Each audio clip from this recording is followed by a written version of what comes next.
Sedih sebab tengok anak-anak membesar tak macam anak orang lain kan. Tempat tidur dia orang pun tak selesa. Kadang-kadang macam kasih mengadu. Dia cakap, "Bu, badan kakak sakit."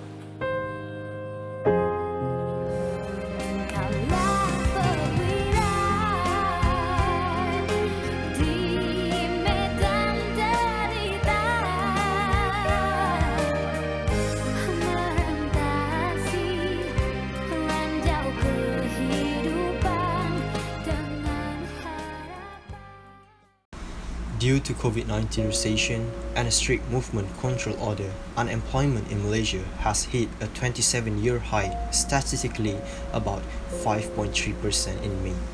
According to the Merdeka Center, 5 to 8% more Malaysians will fall into poverty because of the pandemic, which affects as many as 2.4 million people. Who are these new poor? The recent outbreak of the novel coronavirus, now called COVID-19, has left many of us worried and paranoid about our own health, as well as interacting with other people and carrying out our daily tasks. However, what worsened the situation is the concern of our financial stability. Day by day, cases of daily death and people who are infected by COVID-19 are set to continue rising. And as a result of that, people, whether homeless or employees, are affected by this horrible disease. Poverty is a situation in which a person who lacks a financial support is unable to obtain a minimum standard of living such as money, shelter, basic foods, and essential needs. There are three main types of poverty. Firstly is absolute poverty, which is an extreme poverty caused by scarcity of clean water, shelter, health, basic foods, education, and information. People who struggle with this poverty likely to be exposed to diseases such as malaria and cholera. Next is a situational poverty. It is usually triggered by a sudden crisis of failure and is often temporary. Situational poverty caused events include divorce or serious health problems.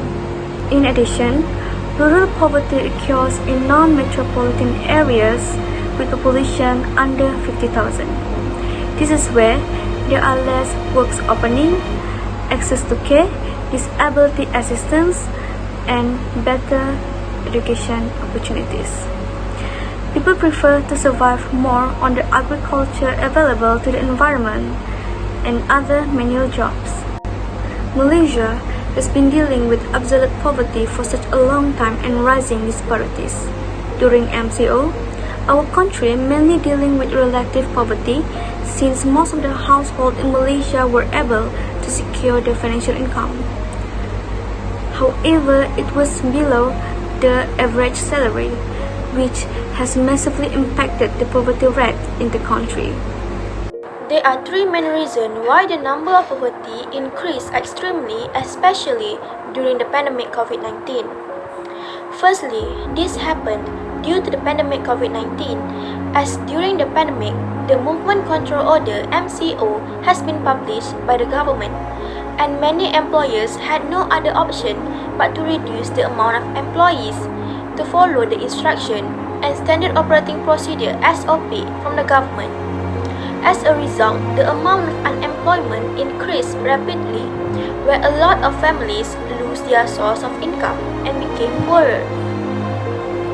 Other than that, workers who are able to secure their job gets a lower pay than before. For example, the company may be lowering the percentage rate of the bonus depending on the employers.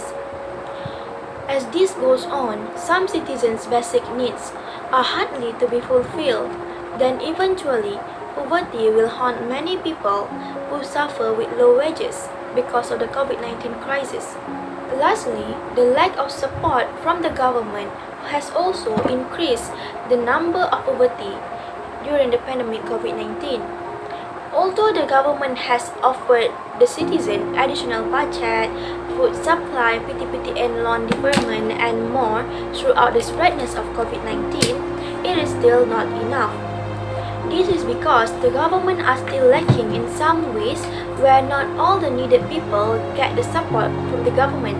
For instance, people who live in rural places and have no phones or any gadget to apply for the offer. Due to the pandemic of COVID-19 issue, victims of poverty in Malaysia have to deal with provocations of challenges that causes the victim to suffer with a massive problem which indirectly increase the amount of poverty in Malaysia. The first challenges is low-income parents could not afford to buy internet quota and devices for their children. As the pandemic of COVID-19 happens, the government has announced that all schools need to stop operating, and the government has found the best solution to avoid the student from missing out their studies, where the students are required to do the ODL, or also known as online distance learning, and the low-income parents find it hard to buy the devices and the internet quota for the children to do the online distance learning at home. Next challenges that need to face by the low-income people is that the devices are limited for the people who are required to work from home. As we all know, as the pandemic of COVID-19 happens, the people who used to work at the office are required to work from home. Most of the B40 people could not afford to buy more than one devices. As a result, they need to share it with their children who are also doing the online distance learning at home. We are all aware that devices are expensive nowadays. The last challenges is the students that stay in a rural area are facing a very bad internet connections. As we are all aware, in this new norm, students are required to use the internet in order to settle various of things. One of the students from University Malaysia Sabah, Viviana Musibin, once went viral due to her video of her climbing a tree in order to get a better internet connection to sit for her examinations. There are many more challenges that can lead to poverty, but I guess this is enough for the time being. Based on the current COVID-19 situation in Malaysia, the numbers of people getting affected by this virus is increasing day by day. This tragedy has caused infection globally over 2 million people and 140,000 lives. Overall, it is destroying the world economies, including Malaysia. Not only people are suffering from this tragedy, the economy is also at its mercy, with countries imposing lockdowns or movement control orders (MCO) that causing a severe economic impact on which mainly had caused a high percentage of unemployment, homelessness and high pressure on a few Malaysia's key sectors.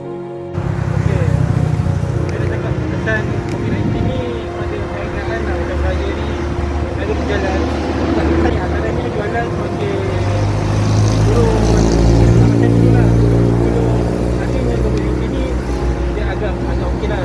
Kesan COVID-19 terhadap perniagaan saya kalau di pasar malam memang banyak kesan lah, sebabnya peniaga ramai yang tak datang berniaga, pengunjung pun kurang, tak boleh bawa anak, jadi jualan tu agak merosot sikit lah. As stated by Malaysia's Prime Minister Tan Sri Muhyiddin Yassin in his speech at the launching of the Malaysia Urban Forum 2020, the government of Malaysia has made and will continue to make various available economic stimulus measures and solutions. These solutions are created in dealing with the socio-economic impacts and poverty which ensued from COVID-19, also to preserve Malaysians' welfare, businesses, and to strengthen the economy of Malaysia.